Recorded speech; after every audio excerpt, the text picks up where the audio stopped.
Have you ever noticed how psychology basically took ancient traditions from the Eastern religions? Like, you go in there and you sit down and you say, "Hey, I've been dealing with a lot of anxiety, or I'm stressed out, feeling depressed, or, hey, I've had a lot of trauma in my past." They ask you questions like, "Have you ever tried meditating?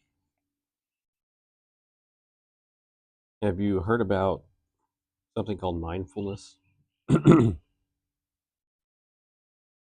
Have you ever tried going to a yoga class? Have you tried yoga?" Or they may give you a handout or pamphlets like, "Here are some breathing exercises. Here's something called square breathing," or, "Here are some meditation techniques," or, "Here are some apps that I like to use that have guided meditations," etc., etc. And isn't that weird? Anyone else notice that it's weird? Like, imagine if you went to a medical professional for help with these things that you're struggling with. And they asked you, "Have you tried facing Mecca and praying? Or do you pray the rosary? Or have you tried building an altar and doing some rituals?" That's kind of like what it's like. But in the West, we tend to think of practices like mindfulness, meditation, and yoga as kind of benign or as non spiritual or secular, but they're not. These practices, they go back thousands of years with deeply spiritual roots. And psychologists, they took these things and they added them to their toolbox.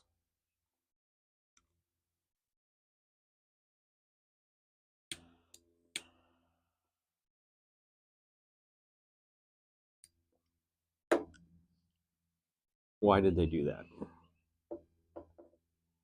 Why those and not others?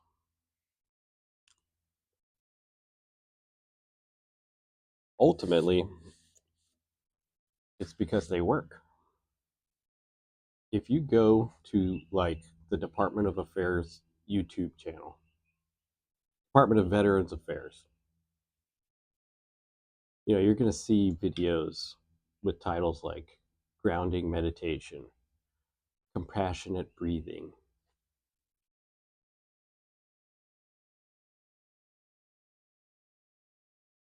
breathing practice, mindfulness of breath.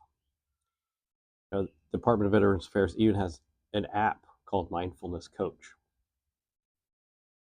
So think about this for a minute.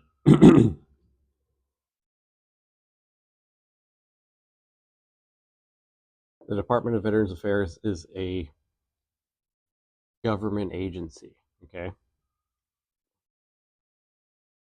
And it is spending millions of dollars creating resources like apps and videos to teach these spiritual techniques from thousands of years ago.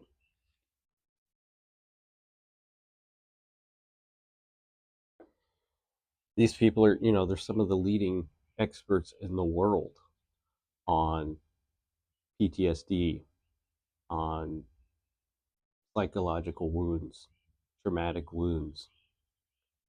And somehow, in the year 2026, some of the best tools that we have for healing these kinds of wounds are thousands of years old. Does anyone else find that interesting?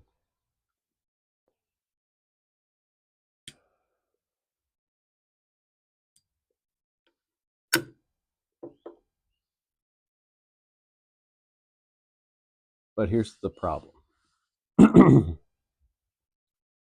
Psychologists, therapists, psychiatrists, they don't understand the deeper spiritual aspects of yoga and meditation. We go to these people because they're supposed to be clinical and scientific in the realm of medicine. And they're trying to do that while also giving spiritual advice.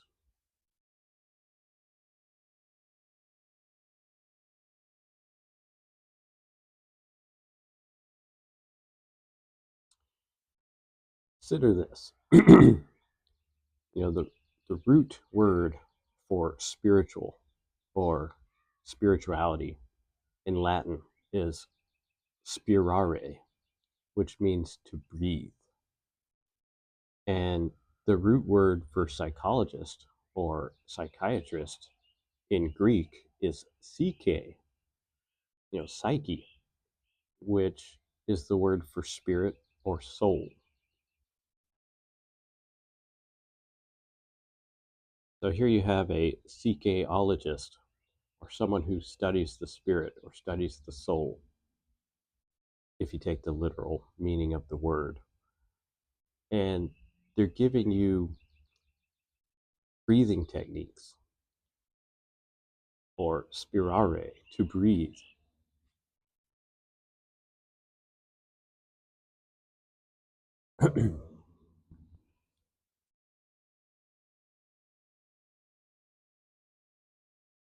They're asking you, have you tried meditation, which is where you sit with your breath?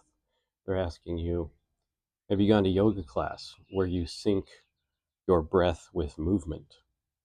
And whether they realize it or not, when they do that, when they give you these spiritual techniques, they're taking on a role akin to like a spirit guide or like a shaman, but it's something that they're never going to admit to. You know, they'll continue to pretend to be secular, even if that is ultimately untrue.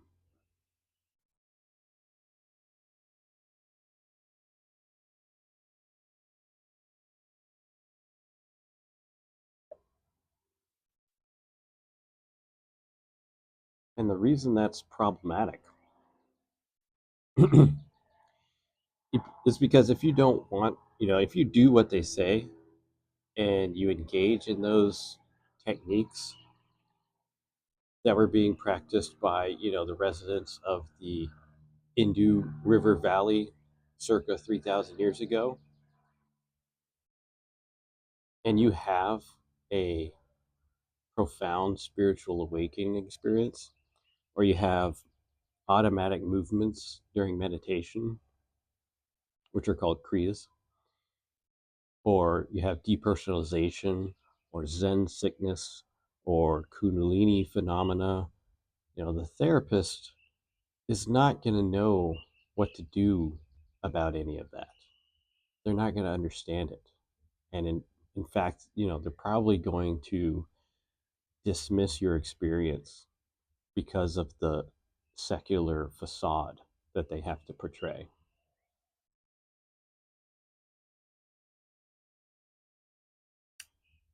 And historically, these practices, they weren't merely to reduce stress.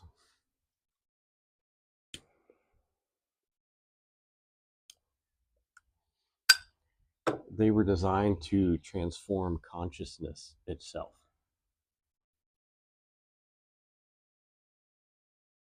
So there exists, a non-zero chance that a person could naively go about seeking help with a mental health issue and go to one of these therapists or psychologists or psychiatrist's office, receive spiritual techniques from the therapist who is supposed to be helping them, and then go on to have a profound spiritual awakening that further disrupts, that person's world.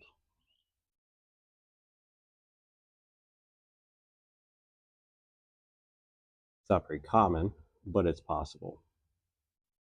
And like yoga teachers, many therapists that recommend these practices, they have never experienced yoga. They have never experienced samadhi or kriyas. And here they're telling us to meditate, not knowing where deep meditation leads, not knowing the goal of meditation and yoga.